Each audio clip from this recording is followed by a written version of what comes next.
The first rule of success is to have a vision.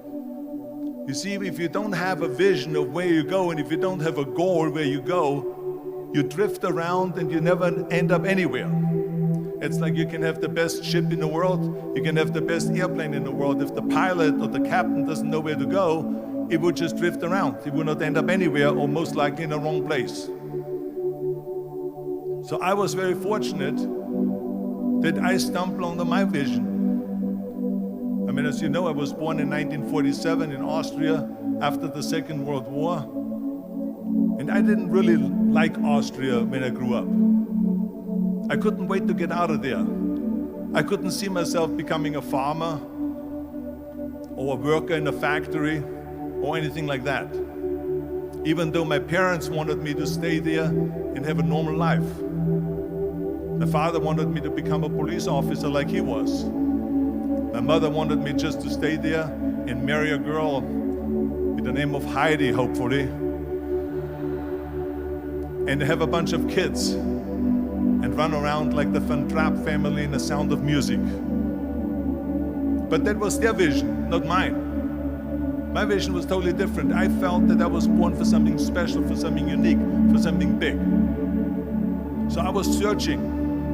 Then one day I went to school. I remember I was 11 years old, and they showed a documentary about America. And there they showed in this documentary the huge skyscrapers, the high-rises, the huge bridges, the 6-lane freeways, the huge cars with the wings sticking out, and all of this stuff. And I said to myself, that's where I want to be. I don't want to be around here with these little farmhouses and these little buildings and everything is old. I want to be in America. But now the question was just, how do you get to America? In those days, it was a very expensive trip. It's not like today. So again, I was very fortunate that one day after school, I walked by a store in Graz, which was called Brühl. And it was the only store that really sold kind of American stuff. So one day, they had jeans there, American jeans. And then they had the pool walker. And then they had an expander. And some barbells and some dumbbells and an exercise bench in the window. So I went inside and I looked around and I looked at this stuff, and then I saw a magazine. I saw a bodybuilding magazine that had Reg Park on the cover. Reg Park was then a 3-time Mr. Universe. And I saw him on the big screen as Hercules. Wow, this is the blueprint for my life.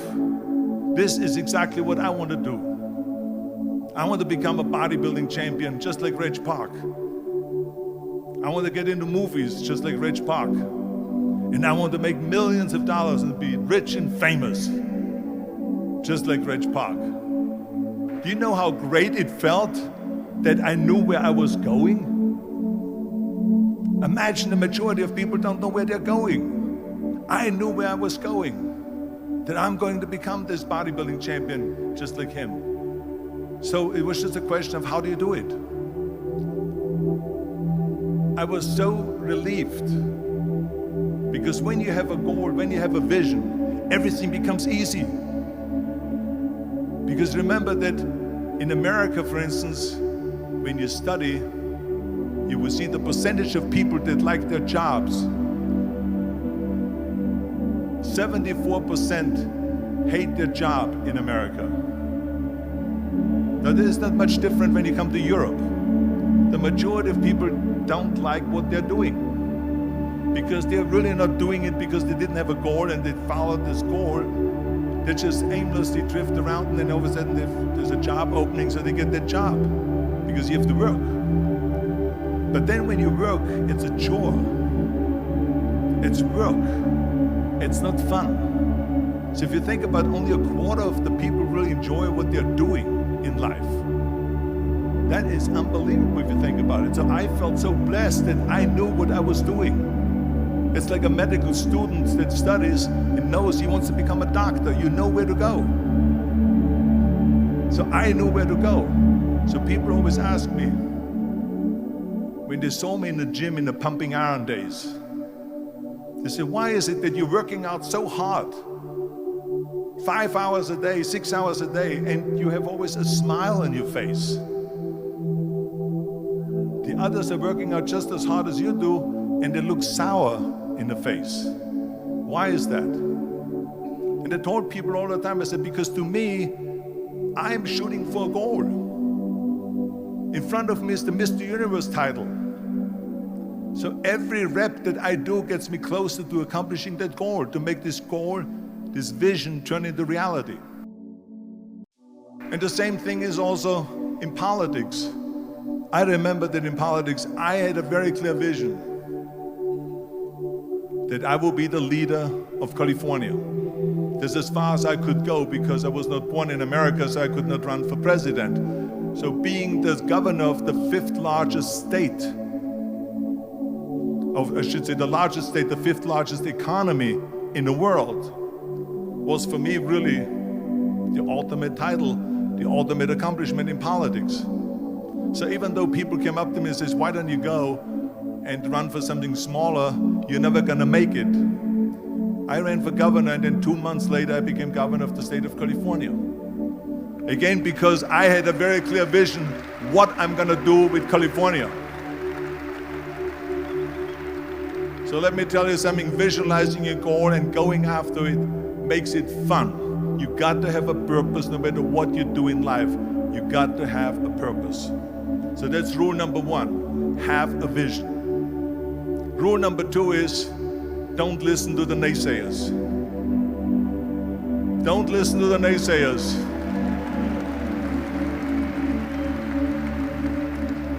Everything I ever did, the thing that I heard out of people's mouth was, that's impossible. That can't be done. Or no. I remember when I wanted to be a bodybuilding champion, including my parents and everyone else around me, said this is impossible. Why don't you become a ski champion? That's what they do in Austria. Or a bicycle champion, or do some track and field. You can't be a bodybuilding champion. That is exactly what I heard, and of course I proved to the people that it can be done. So whenever someone said to me, it can't be done, I heard it can be done. When they said no, I heard yes. And when they said it's impossible, I heard it is possible. Because I am a strong believer.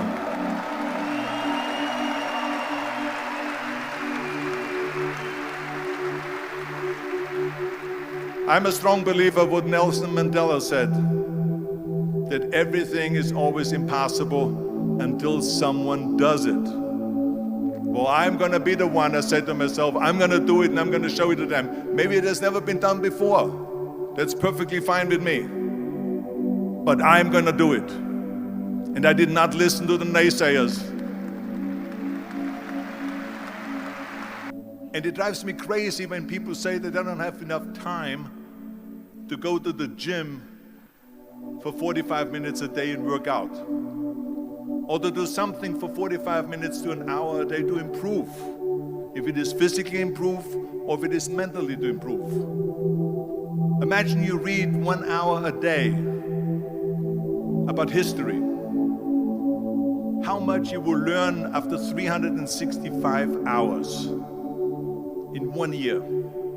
Think about if you study about the history of musicians, of composers, how much you would know.